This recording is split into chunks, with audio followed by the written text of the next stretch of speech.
Mahal pero nabudol ng Pinay ang isang Singaporean actor. Nakakit siya ng profile picture na edited lang pala. At ang kapalit, na-scam siya ng 1.5 million pesos. Nasa frontline ng balitang yan si Gerard de la Peña. Parang pelikula ang nangyari sa Singaporean veteran actor na si Lawrence Pang. Nagpunta siya sa isang dating site para maghanap ng Pinay na makakasama kapag nagbakasyon siya sa Pilipinas sa Pebrero.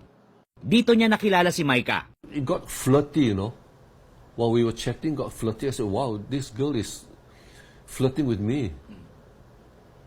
And I felt my ego was boosted.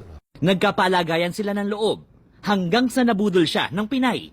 Ayon kay Pang, inalok siya ni alias Micah na mag-invest para magkaroon ng isang online store. 1,000 Singapore dollars o nasa 41,000 pesos ang unang hiningi sa kanya ng Pinay. Hanggang sa lumubo sa 35,000 Singaporean dollars o halos 1.5 million pesos. Nang sinabihan siyang hindi niya basta-basta mawi-withdraw ang kanyang pera, dito na siya nagtaka.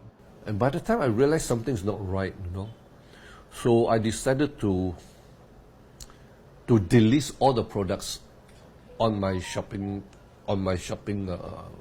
site.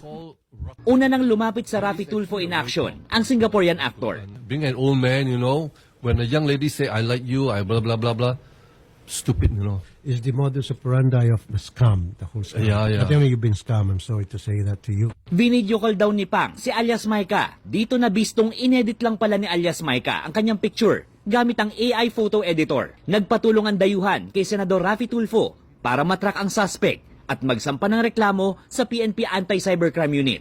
Please take note that these people that you're speaking with online are just using dummy accounts to entice you, to lure you, and later on get your sympathy and encourage you to invest in cryptocurrency. And without your knowledge, they are just getting money from you. Ang laking pagsisisi ngayon ni Pang. How do you feel about this whole situation? Terrible. Terrible. I have lost my integrity. I have lost my... I'm a church member, you know. And to be caught in something like this is unforgivable. Si Tulfo ang sumagot ng accommodation, transportation at iba pang mga pangangailangan ni Pang hanggang sa matapos niya ang paghahain ng reklamo. Ayon sa Cybercrime Investigation and Coordinating Center, bukod kay Pang, isang Koreano at isang babaeng Malaysian ang lumapit sa ahensya noong Disyembre dahil naging biktima rin ng umano'y love scam sa Pinas. Siguradong sa mga dating apps ang takbo ng maraming mga single lalo't papalapit na ang buwan ng mga puso. Hindi naman talaga masama pero merong mga dapat pag-ingatan para makaiwas sa scam. Ang grupong Scamwatch PH naglapag ng listahan ng red flags.